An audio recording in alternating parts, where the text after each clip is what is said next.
All right, we're getting close to going green here, and we're going to go high in the sky as you'll see everybody start to bunch up as they're in through turn 10 and heading for the carousel. You and I took a few laps around here. We found a few potholes where the cars had been exiting the turns and running out of racetrack. We better keep our eye on the exits.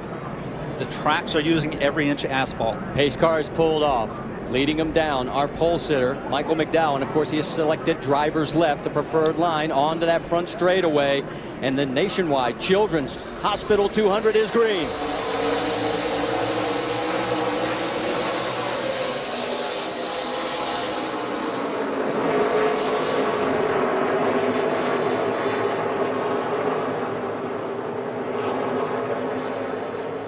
Nice clean start. Now they head into Keyhole.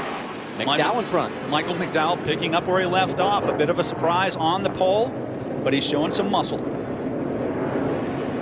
Now from high above, the long straightaway heading down towards turn 4. Already seeing a challenge here. Owen Kelly jumping out.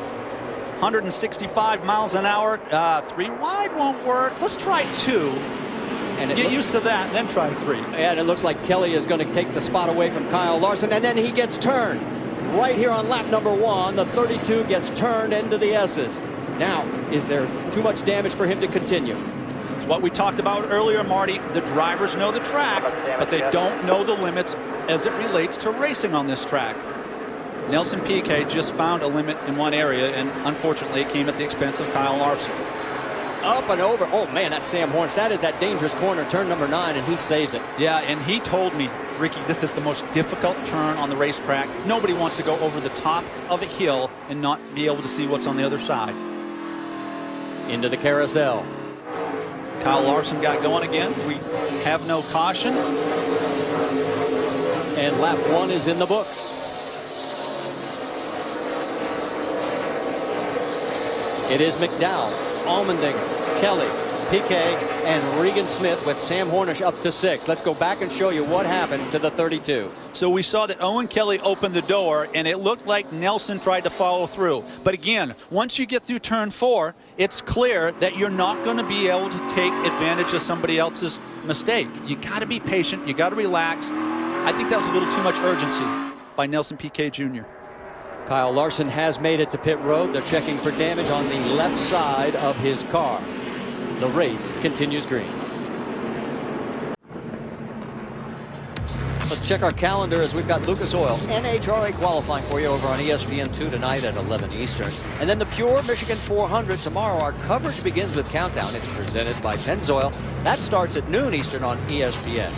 Lucas Oil Finals, well, that's at 9 Eastern tomorrow on ESPN2. Our next stop, Friday night, 7 o'clock, under the lights. It's the Bristol Motor Speedway event. All right, we've got our 5th caution out as the 24 is in the pit. That is Alex Kenny. That's out of turn number 8. And he just made a mistake. It just ran out of racetrack, and as a product of getting up on the apron and losing the front of the car and just carrying too much speed. And then at the same time, a little bit further past, there goes the 23 around of Anthony Gandon from France. Didn't see how that happened, Marty, but the fact that he came around so quickly suggests he might have gotten run into. Well, you can see that literally Kennedy is buried up to the axle, and they're going to have some time getting him extricated. As we mentioned, it is our 5th caution. It also is another free pass for the 32 of Kyle Larson. So now he will be just lapped down. Let's go back and show you what happened to the 6, how he ended up turned around. Oh, the 30 again. Nelson has had an eventful day. He got right sides up on the apron, and when you do, again, you're along for the ride.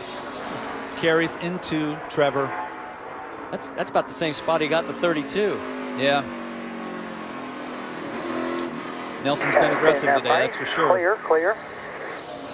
Caution is out. And we're hearing that the 31 went through one of the sand traps, and the 75 has picked up a banner.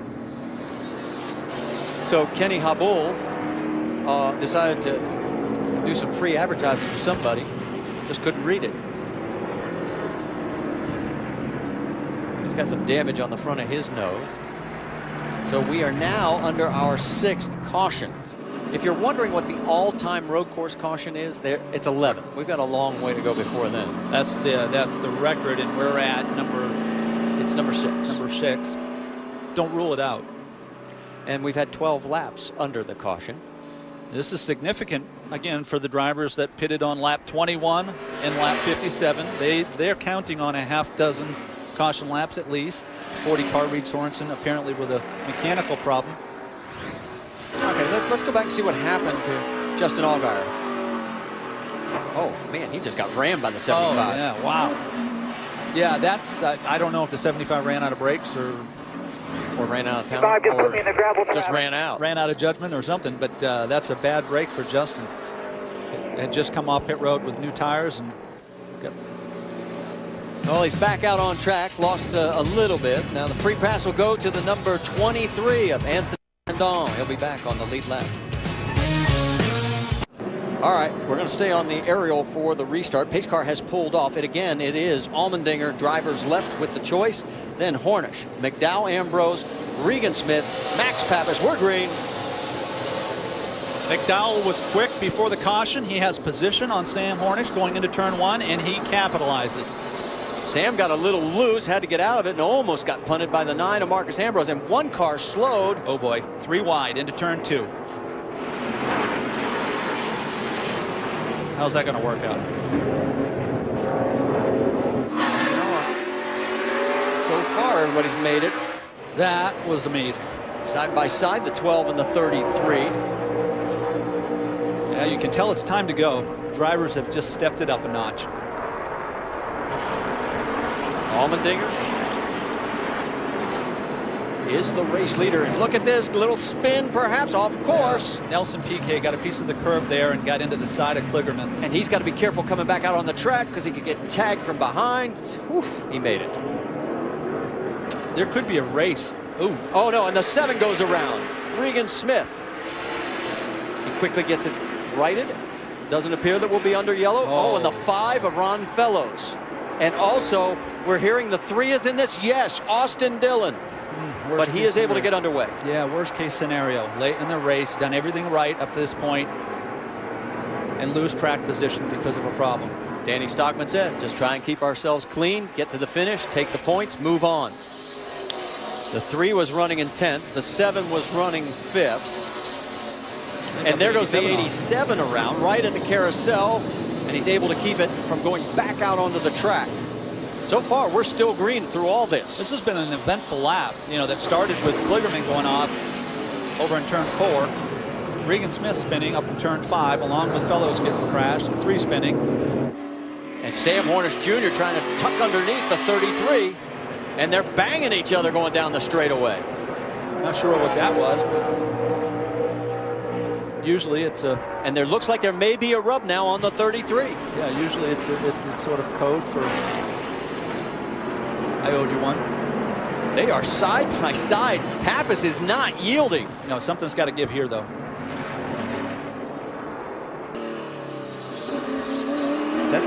Is that a tire rub from the smoke I'm seeing? He was dragging the right front tire, I believe. Okay.